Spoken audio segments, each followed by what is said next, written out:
Un informe, si se nos permite, para coleccionar. Cerati, por 678. ¿Cómo vivís hoy el presente de Cerati? A uno le pasa con los colegas cosas extrañas, no sé por qué a uno sufre, pues casos como el de Gustavo debe haber un montón. Yo tengo mucho respeto por la obra de Gustavo. No tenemos la misma tarjeta. Entre bandas de rock, por ahí no hay ningún problema entre los de la banda en sí, pero el público genera esa rivalidad, como en el caso de Soda y Los Redondos, que en realidad vos tenés algún tema con el Indio con vos, o es un tema exclusivamente del público.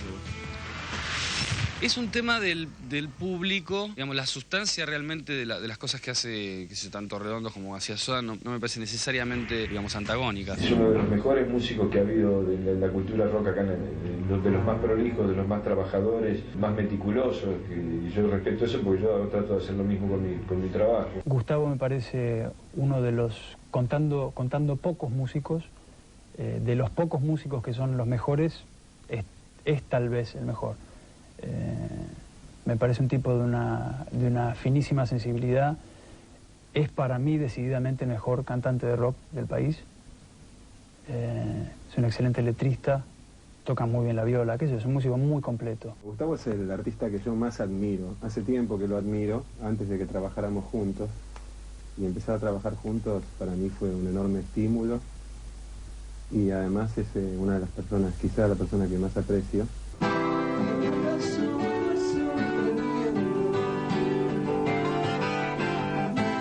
Que la lleva hasta la muerte. Es entender que para mí fue una de las personas que más amo en el mundo y que en realidad no se fue porque se queda, ¿no? Y al tener la música para recordar, va a estar siempre presente, ¿no? Todo mi respeto a Gustavo Cerati y todo mi respeto, como sigo teniendo, en favor de un bien común que a veces respetamos muy poco, que es la música argentina. Pido por favor un minuto de silencio en su homenaje.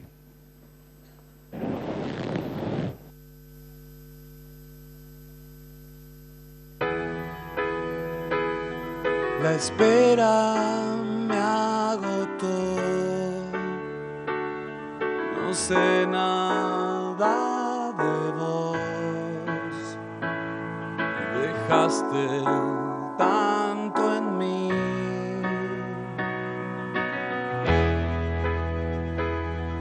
En llamas me acosté, en un lento degradé, supe que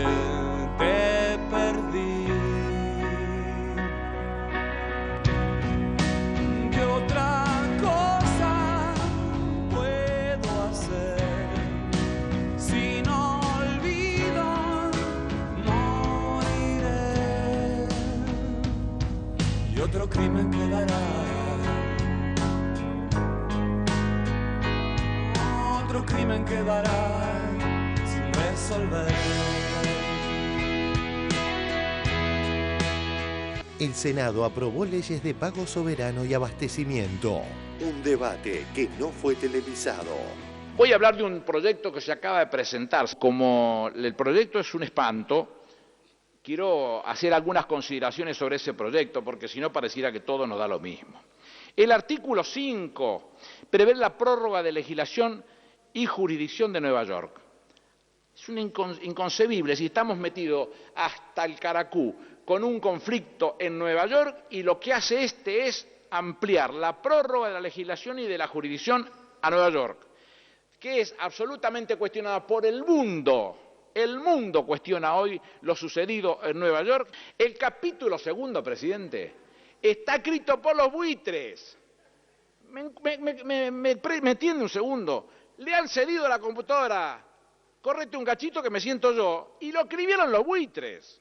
El artículo 8 dice, exceptúase a partir del 1 de enero de 2015 los artículos 2 y 4 de la 26886, que impide al Poder Ejecutivo ofrecer mejores condiciones que el canje del 2010. ofrecer mejores condiciones a los buitres que a quienes entraron a los canjes. Es una estafa, presidente, es una burla lo que se está haciendo. Destaco que durante el debate del plenario de las comisiones no hemos recibido una sola propuesta.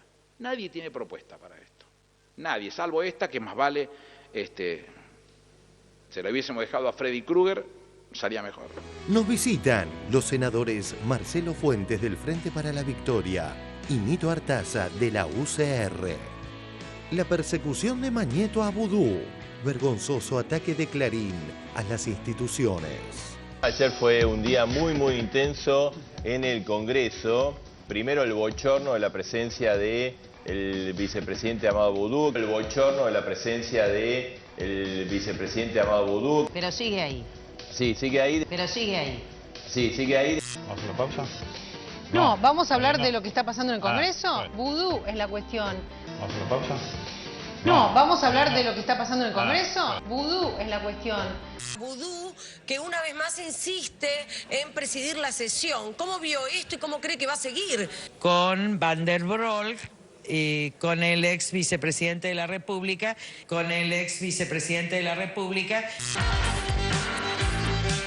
El escándalo Vudú. Bueno, un verdadero escándalo, un papelón con Vudú hoy, nuevamente. Sí, bueno, esta es la situación a la que nos obliga la decisión del gobierno de ponerlo a Vudú a presidir cada una de las sesiones del Senado.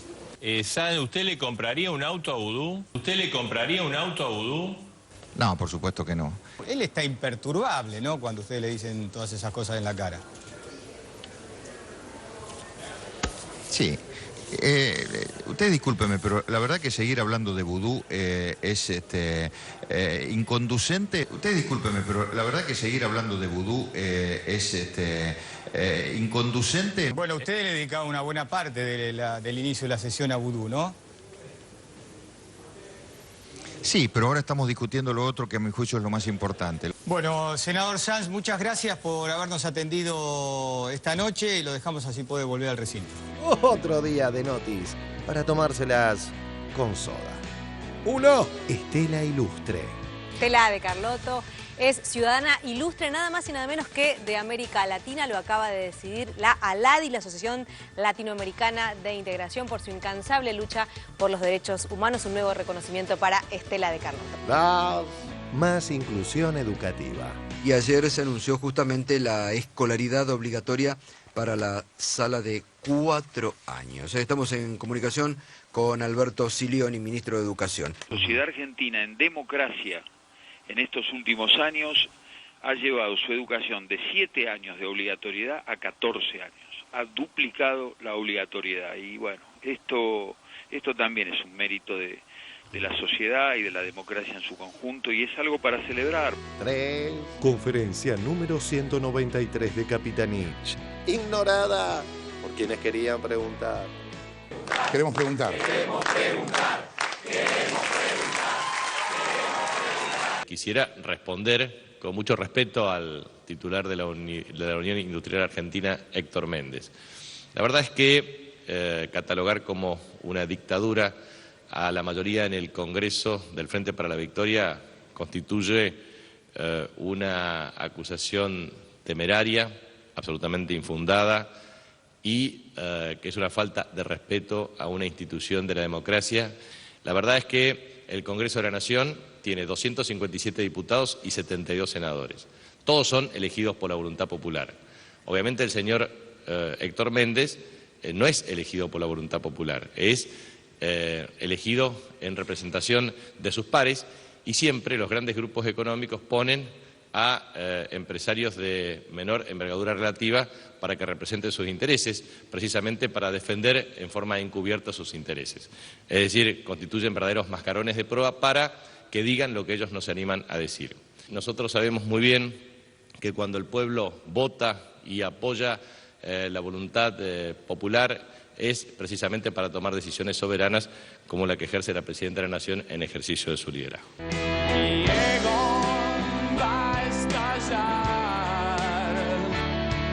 Ahí donde no estás, oh, los celos otra vez.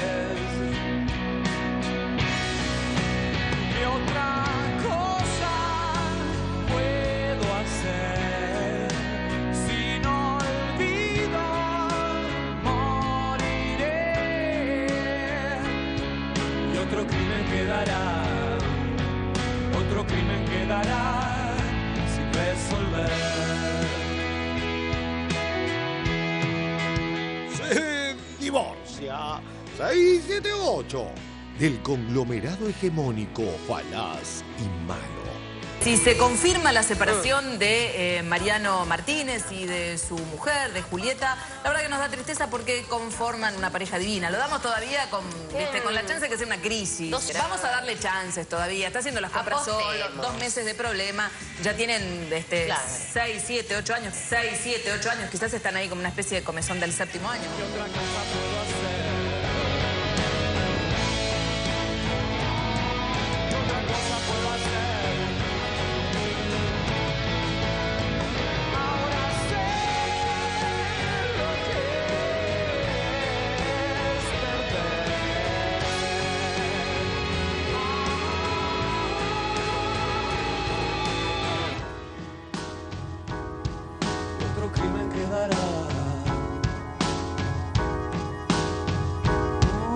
Otro crimen quedará sin resolver.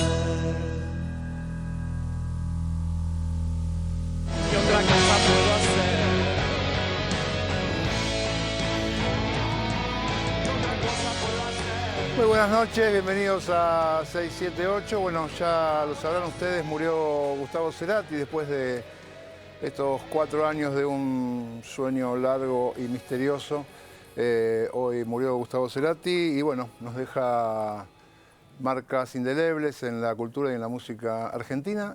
Nuestra producción preparó un homenaje para él que lo vamos a estar pasando dentro de un rato. Hoy nos visita el senador nacional por la provincia de Corrientes, el señor Nito Artaza, por el partido. ¿Cómo le va? Buenas noches, ¿cómo están? Buenas noches. Gracias por estar acá, Nito. Al contrario, gracias por invitarme y bueno, también todos los argentinos, los artistas en general estamos, generalmente se van muchos artistas pero quedan, ¿no? Como es el caso de Cerati, de Gustavo, y bueno, dejan su obra. Es un día triste, pero bueno, un día también digamos, de resignación seguramente para su familia, ¿no? Sí, claro. Sí, claro. Y también nos visita el senador Marcelo Fuentes. Representa a la provincia de Neuquén por el partido Frente para la Victoria. ¿Qué tal, Fuentes? Gracias por Muchas gracias por invitarme. Muy bien, vamos al primero de nuestros informes y tiene que ver con la persecución que realiza permanentemente Mañeto, sus medios, al vicepresidente de la Nación, Amado Boudou. A ver. La persecución de Mañeto a Boudou. Vergonzoso ataque de Clarín a las instituciones. El grupo Clarín, que casi nunca transmite las sesiones de senadores o diputados, escribió otro vergonzoso capítulo de su persecución al vicepresidente, votado por el 54% de los argentinos. Obviemos la distinta vara en relación con la protección al jefe de gobierno porteño Macri y veamos cómo opera la burda connivencia entre los medios opositores y sus representantes en el Parlamento. Ayer fue un día muy intenso en el Congreso. Primero el bochorno de la presencia del vicepresidente Amado Boudou, el bochorno de la presencia del vicepresidente Amado Boudou. Pero sigue ahí. Sí, sigue ahí. Pero sigue ahí. Sí, sigue ahí. ¿Vamos a una pausa? No, vamos a hablar de lo que está pasando en el Congreso. Boudou es la cuestión. ¿Vamos a una pausa? No, vamos a hablar de lo que está pasando en el Congreso. Boudou es la cuestión. Amado Boudou, el vicepresidente de la Nación por obra y gracia de Cristina Kirchner. Lo que está pasando en este momento y que van a ver en imagen es lo que está haciendo la oposición cuando se enteró que la sesión la iba a presidir Amado Boudou. Vamos a escuchar a Norma Morandini. Le voy a hacer la más simple de las consideraciones. Si mandaría a sus hijos a un colegio donde el director del colegio está sospechado de abuso. Si mandaría a sus hijos a un colegio donde el director del colegio está sospechado de abuso. Bueno, fuerte el repudio, esta comparación del abuso al vicepresidente de la Nación. Y es tan lógico lo que dice. No, pero es una real, imagen contundente. Ni un, es bien Morandini. Y es tan lógico lo que dice. No, pero es una real, imagen contundente. Ni un, es bien Morandini. Todavía no pudo comenzar el debate en el Senado, ni por la ley de abastecimiento, ni el tema del pago de los bonos, porque está Boudou. Esto decía el jefe de bloque radical, Gerardo Morales, hace minutos. Nosotros no vamos a soslayar en ninguna sesión su presencia. En tn.com, la pasa mal. El escándalo Boudou. el escándalo en el Senado de la Nación. Escándalo en el Senado, escándalo con vudú. El Senado de la Nación con un día, te digo, a fuego, Lorena, porque ahora ya vamos a ir al contacto con Gonzalo Asís. Contame rápidamente, en este momento, ¿qué está pasando? ¿Sigue la oposición exponiendo para estar en contra de la presencia de vudú o ya empezó el debate? Bueno, empezó el debate. Muy bien. Muchísimas gracias, Gonzalo. Hasta luego. Bueno, empezó el debate. Muy bien. Muchísimas gracias, Gonzalo. Hasta luego. Este es un tema que vamos a seguir toda la tarde, obviamente. Pero ahora tenemos que pasar a otro tema, Franco. Sí, nos vamos al Santoyani. Yo quisiera pedirle si puede recrear ese momento de esta mañana cuando se habló sobre la presencia o no de vudú esta tarde en el recinto. Yo quisiera pedirle si puede recrear ese momento de esta mañana cuando se habló sobre la presencia o no de vudú esta tarde en el recinto. Ver a Solanas con esa sonrisa libidinosa frente al micrófono de TN realmente me da escozor, sobre todo por pensar hacia dónde van, porque después de esto es el abismo. Seguramente ustedes habrán escuchado, más allá de que estaban sesionando también, digamos un poco el discurso de los senadores de la oposición a vudú, que una vez más insiste en presidir la sesión. ¿Cómo vio esto y cómo cree que va a seguir? Con Van der Broek y con el ex vicepresidente de la República, Cuando ni bien llegaron hasta los senadores, hasta el recinto, se encontraron que estaba vudú presidiendo esta sesión y era lo que la oposición no quería. Nosotros los vimos en TN durante todo el día, cómo la oposición habló, cómo la oposición habló. ¿Te parece que vamos a escuchar a la oposición qué es lo que decía en torno a la presencia de vudú aquí? Nos vamos a ir ya al Senado. Está Luis Juez, obviamente el bochorno, el papelón, otra vez con Amado Vudú. Sin autoridad moral usted no puede ejercer ningún cargo de conducción. Volvemos, Marcelo, ahora al Senado de la Nación. Ustedes le dicen de todo a vudú en la cara, pero él está imperturbable. Urtubey, ¿es cierto que a los senadores del Frente para la Victoria les molesta esta situación de vudú? No, yo creo que no. Me parece que hay un capricho de la oposición. Bueno, un verdadero escándalo, un papelón con vudú hoy, nuevamente. Sí, bueno, esta es la situación a la que nos obliga la decisión del gobierno de ponerlo a vudú a presidir cada una de las sesiones del Senado. ¿Usted le compraría un auto a vudú? No, por supuesto que no. Él está imperturbable, ¿no?, cuando ustedes le dicen todas esas cosas en la cara. Sí. Usted discúlpeme, pero la verdad que seguir hablando de vudú es inconducente en un país que tiene tantos problemas. Usted discúlpeme, pero la verdad que seguir hablando de vudú es inconducente en un país que tiene tantos problemas. Bueno, usted le dedicaba una buena parte del inicio de la sesión a vudú, ¿no?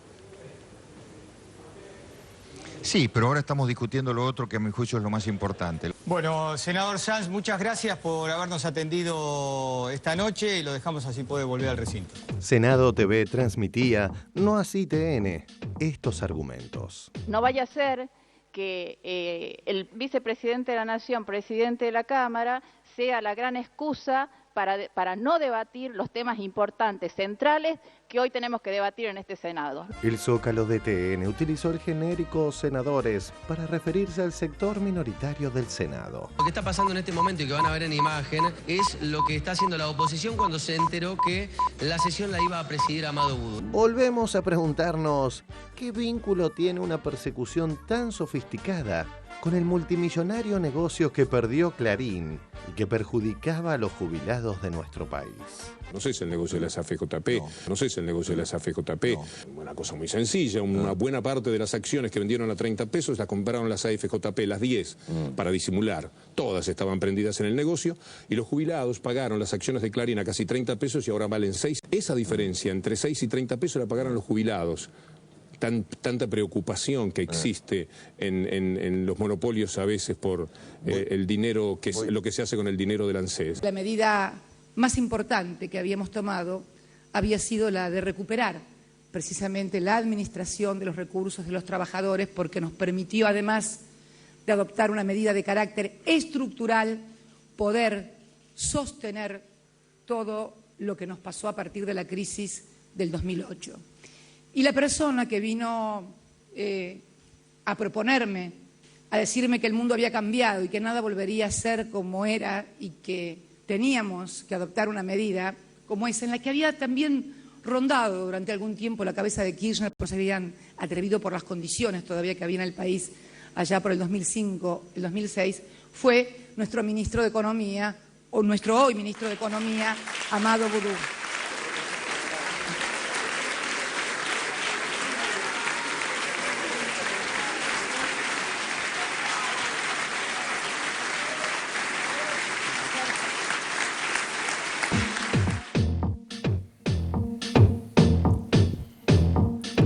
Bueno, muy bien, les recuerdo que en un ratito vamos a tener el debate que ocurrió ayer en el Senado, que no se vio en la televisión, y vamos a aprovechar que tenemos a un senador del Frente para la Victoria y a uno de la Unión Radical acá. Unión Cívica Radical, perdón, se la estoy diciendo todo en pedazos. Fuentes, ¿qué me cuenta? Bueno, con motivo del debate de diversas oportunidades, lo hemos fijado con toda claridad. Si Boudou cometió un crimen, es precisamente el crimen que ahí se describe, que es el formar parte de este gobierno y haber, ¿no es cierto?, librado esa batalla contra los detentadores de renta extraordinaria financiera. Es el crimen de las AFJP. Pero lo grave de esto, es entendible que Mañeto haga eso, es entendible que todo el aparato, en última instancia el aparato de Mañeto, persiga de esta manera y haga lo que él quiera, por lo que es de él. Lo que es absurdo e inentendible es que la oposición se preste a eso, negándose a elaborar una agenda propia. Y voy a dar un solo ejemplo, con motivo de lo que discutíamos, las dos grandes cuestiones implicadas, una externa y otra interna, es decir, ley de abastecimiento y regulación de relaciones, con claridad, es el aspecto interno del otro aspecto, que es el pago soberano. Titula, cuando inmediatamente se anuncia la revisión del proyecto, inmediatamente el Clarín titula Polémica Ley. Y al cabo del título Polémica Ley, recién se junta el grupo de los 6 para cuestionar la ley. Posteriormente la Polémica Ley, o Ley K, como suele decirse cada vez que hay un proyecto o una iniciativa, pasa a ser la ley chavista. Y en realidad la oposición se limita a repetir, sin siquiera haber leído el texto, a repetir eso. Entonces, hay un momento que yo, si hay un hombre que respeto, es el senador Sanz, hay un momento que es evidente donde está la incomodidad en esto y que él marca y dice, bueno, parala, loco, de que hay temas importantes. Ya está, ya hicimos el circo, pero que tiene además otra consecuencia absolutamente nociva, no solo para la calidad institucional, sino para los intereses que están en juego. Es decir, descalificar una reunión parlamentaria y generar todo ese revuelo mediático en un momento que estamos discutiendo una firme posición y donde es necesario un mensaje de unidad nacional, que la presidenta lo pidió. Es más, por eso mismo introdujimos las modificaciones que introdujimos en el proyecto, ¿no es cierto?, de pago soberano. Se nos pedía comisión bicameral, todas las fuerzas la incluimos. En la propuesta del masismo, que en realidad estamos convencidos que los artículos 5, 6 y 7 lo redactan los abogados de los fondos buitres, pero hablaban, ¿no es cierto?, de abrir una opción de pago en París, donde hay leyes precisamente de protección contra los fondos al pago de reestructuraciones de deuda, la incorporamos. No se nos acompañó en esto, nuevamente, es decir, haciendo comparsa, haciendo, ¿no es cierto?, acompañamiento a esa estrategia. Y es más, tengo entendido que en este derroche de recursos, que hay una muy seria investigación capitaneada por el Grupo Clarín sobre la conducta de Boudou en la escuela primaria, que lo que han descubierto, ¿no es cierto?, actos imperdonables, y luego lo han encontrado fumando a los 11 años de edad en el baño. Es decir, ya sí, está bien. Y sobre todo, es decir, la argumentación. No voy a entrar a calificar la actitud, ¿no es cierto?, de la senadora Morandini y de San Juez, donde manifestaron en la última sesión antes de esta de que si seguía presente él no concurrían, pero fundamentalmente el encuadre, torturar la ley de una manera que es grosera. Boudou es un representante del Poder Ejecutivo, Boudou no es un senador. La pretensión de suspensión como ejercicio disciplinario del cuerpo, que es lo que plantea el proyecto que presentó Morales y permanentemente plantean. O sea, cuando hay razones morales sobrevinientes o incapacidades, el cuerpo tiene, conforme la manda constitucional, así como el juez es juez de sus propios títulos, tiene la atribución de sancionar, separar pero a los senadores, a los pares, no al vicepresidente de la Nación. Y el rol del vicepresidente de la Nación está claramente establecido por la Constitución, nuestro reglamento también es claro, entonces no se puede confundir, sumarse a esa comparsa, ¿no es cierto? Sumarse a esa comparsa y confundir a la gente con, digamos, torturas legales y con planteos inadmisibles. A ver, senador Artaza, ¿comparte esto de que hay una persecución porque tiene que ver desde esta cuestión con las AFJP? Bueno, mire, indudablemente que una oposición utilizaría, obviamente, hacer política con esto, pero yo quiero decirle claramente cuál es la posición del bloque. Nosotros hemos pedido un pedido de licencia, hemos hecho claramente ya en 2 oportunidades y seguramente lo seguirá reiterando nuestro presidente del bloque, el pedido de licencia, para que el vicepresidente reflexione sobre la posibilidad, para que él tenga tiempo de defenderse. Yo creo, sinceramente, que nosotros tenemos el principio de inocencia que tenemos que respetar. Y además 2 cuestiones, que es muy delicada porque ha sido electo por un alto porcentaje de los argentinos. Es el vicepresidente de la Nación y presidente del Senado. Yo creo que tenemos la independencia de poderes y está trabajando uno de los poderes, la justicia, y es lo que debemos dejar actuar. Y sobre esto me parece a mí que los senadores, si puede haber la posibilidad o no, que nos discutimos ayer obviamente y la seguiremos discutiendo, tal vez Marcelo no comparta esto, el senador Fuentes, pero puede haber un juicio político y yo no puedo adelantar mi opinión como senador porque podría ser recusado, es decir, prejuzgar esta cuestión. Pero me parece que hay que dejar actuar a la justicia. Ahora, indefectiblemente cualquier oposición puede hacer política con esto. Lo que no me parece es que haya descalificativos permanentes y una persecución al presidente de la Nación o vicepresidente de la Nación que ha sido electo por un alto porcentaje de los argentinos. Ahí me parece que tenemos que obrar con mucha prudencia porque si no estamos, los que decimos siempre, escuchamos decir que hay que proteger a las instituciones, resulta que la estamos atacando y avasallando además a las instituciones. Esa es mi posición personal, quizás estoy dentro de, yo no comparto lo de la comparsa que dice Marcelo, pero tenemos algunos matices. Yo acá dentro del bloque no comparto de todo esa posición constante. Ahora, hay un motivo judicial que debemos dejar actuar a la justicia, porque tampoco se puede dejar de esperar el principio de inocencia o bien de culpabilidad. Por eso es que le hemos pedido al vicepresidente de la Nación que reflexione, esa es mi opinión personal, que él reflexione personalmente si debe tomar una licencia o no. A ver, Moca. Sí, yo creo que se trata de 2 cuestiones de naturaleza bien diferente. Es decir, que haya opiniones de la oposición política acerca de la necesidad de que el vicepresidente reflexione me parece muy legítimo. Incluso lo que dice Nito en el sentido de que la oposición hace política con esto forma parte de ciertas reglas de juego de la política que no tienen por qué escandalizar ni avergonzar a nadie. Ahora, me parece que de lo que estamos hablando acá es de otra cosa. Estamos hablando también de eso, pero el eje por donde, para mi modo de ver, gira la cosa, por donde gira la cosa es un montaje, un show que no sale de los estados mayores de los partidos de oposición. A mí nadie me va a convencer que por una casualidad, por un milagro de la lógica mediática, Norma Morandini es enfocada en el preciso momento que dice una estupidez, para decirlo un poco más claramente, como la del abuso.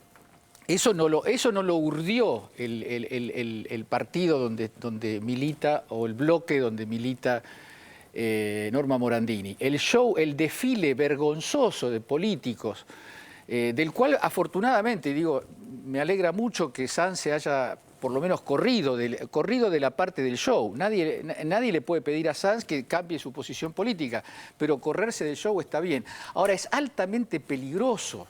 Y digo, altamente peligroso para partidos con más de 100 años de historia, seguir el libreto de Mañeto. Eso puede conducir a la Unión Cívica Radical a una crisis terminal. Esa es mi opinión. Siempre he respetado al senador Artaza, creo que además a lo largo del tiempo que nos conocemos no ha incurrido nunca ni en ninguna descalificación, ningún agravio, y ha expresado siempre su posición, ¿no es cierto?, con claridad. Es decir, yo creo que en esto hay un límite.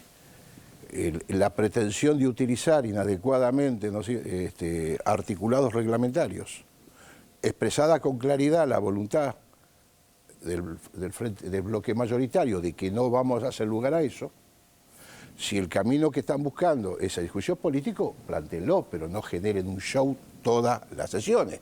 Entonces, si vos sabés, ¿no es cierto?, estás tomando una vía donde vos decís, este cuerpo debe separarlo en ejercicio de facultad disciplinaria. Te estamos explicando de que este cuerpo no lo va a separar, no solo porque no tiene facultades para eso por cuanto no es un senador, sino porque en nuestra voluntad política está el acompañamiento. En este caso, el señor vicepresidente, como compañero de la fórmula de la presidenta, y hasta tanto no medie, ¿no es cierto?, la decisión judicial concreta, esto sigue siendo así. Y el reconocimiento a alguien, ¿no es cierto?, de que no tiene, además no hay atribución de que tome licencia, porque ¿dónde figura de que hay que tomar licencia cuando a uno... tendría que estar de licencia el diputado Aguad, recuerden ustedes, ¿no es cierto?, el jefe de gobierno Macri. Entonces, de golpe hay una cuestión donde lo que yo censuro es el empecinamiento en reiterar un camino de procedimiento cuando ya ha sido claramente rechazado. Entonces, ahí sí es donde se está haciendo el caldo gordo a ese show persecutorio montado. Y lo que es peor, se descalifica la importancia del temario que en el día de ayer estábamos discutiendo. Y esto es hacerle el juego a esos intereses que hoy, a través de pretender voltear la deuda soberana argentina, porque ese es el crimen que hoy se nos factura, Néstor Kirchner negoció la deuda por fuera del Fondo Monetario Internacional, como un ejercicio de soberanía. Entonces, esta decisión está siendo volteada para condicionar el futuro de los argentinos, y esto es lo que debatíamos en el día de ayer. Y todo eso se tapa con ese armado, donde la senadora Morandini, siempre la senadora Morandini desciende a los debates como Heidi, ¿no?, en una nube rosa, ejerce, ¿no es cierto?, un juego de metáforas que cuesta seguirlo, y luego sale y termina con algo de esto. Dice, sos un violador, te dice. A ver, lo que haya querido decir ella, es un poco en defensa de... decir qué fue lo que dijo, estoy hablando de eso. Sí, lo dijo. Bueno, perdón. Ya lo sé, pero me parece que después ella pidió disculpas, lo aclaró, me parece, pero es cierto que estamos aprendiendo los dirigentes políticos a no subirnos ni a uno ni a otro a veces a los que nos indican los medios, ¿no es cierto? Me parece que es cierto. Nosotros tenemos que respetar que está actuando la justicia, porque también yo valoro que hay un vicepresidente de la Nación que de vez en cuando es presidente de la Nación y sin embargo lo está investigando la justicia. Y eso hay que respetarlo, porque hay independencia de poderes. Pero nos cuesta mucho a quienes a veces vemos algunos aciertos en el gobierno y tenemos también diversas discrepancias, estar de un lado o del otro. Fíjense ustedes que los medios realmente defienden intereses. Algunos pueden estar más cerca del gobierno y otros pueden estar en contra del gobierno. Entonces resulta muy difícil a veces una discusión casi objetiva. En este sentido, por lo menos esta es mi posición dentro del bloque. Acompaño lo que dice el bloque, como me pasó ayer en la discusión de la deuda. Pero me parece que tenemos que proteger que esos grandes medios no solamente vayan por un funcionario, sino que vayan por toda la política. Eso es lo que tenemos que cuidar a veces en subirnos en ciertos discursos. A ver, pero el tema, perdón, claro, es decir, el tema que actúe la justicia, y esto no es Oslo, porque de golpe pareciera que todos sabemos que hoy la política se prolonga a través, ¿no es cierto?, de la instrumentación de sectores corporativos de la justicia. Es más, ni siquiera habían tomado conocimiento del texto sobre la regulación de las relaciones de abastecimiento y ya las corporaciones económicas estaban diciendo de que iban a presentar pedido de inconstitucionalidad. Es decir, toda vez que una decisión política afecta un interés consolidado, ese interés, en vez de ser, que es donde está la función política, son los representantes del pueblo que tienen que discutir si esta norma es adecuada o no es adecuada. No son los jueces los que tienen que resolver si esa norma es adecuada o no es adecuada. Entonces nosotros hemos transformado, es decir, ante la incapacidad, y esto está ordenado básicamente por quien maneja esos hilos hoy en la política argentina, ante la incapacidad de la oposición de poder, ¿no es cierto?, llevar una agenda propia adelante, se recurre a la justicia como el elemento de contención último. Que ese es el viejo control indirecto, digamos, de inconstitucionalidad, que la Asamblea, o sea, que el sistema americano lo estatuye ante el temor del desborde de las asambleas legislativas populares. Es decir, los sectores dominantes se aseguran que no se avance sobre los intereses consolidados en la medida en que tengo, ¿no es cierto?, la posibilidad de veto judicial de lo que se está haciendo. Entonces, a mí lo que sí, y con esto no quiero cansar, a mí lo que en esto nadie puede convencerme que no es así. Yo creo que hoy hay la carrera interna en la oposición para posicionar el candidato es simplemente ver quién hace más mérito a la agenda que Mañeto y los medios concentrados le están poniendo. Quien más mérito haga va a tener más metros de prensa, va a tener más horas de televisión, y esta es entonces donde yo censuro que la oposición, en vez de generar, ¿no es cierto?, una agenda propia, autónoma, con vocación de poder, se limita, ¿no es cierto?, a seguir esa agenda. Vamos a hacer un corte y así podemos seguir debatiendo, discutiendo esto. Por el próximo bloque vamos a tener el informe sobre lo que se debatió ayer en el Senado. Acá estamos con dos senadores, Nito Artaza y Marcelo Fuentes. Ya venimos.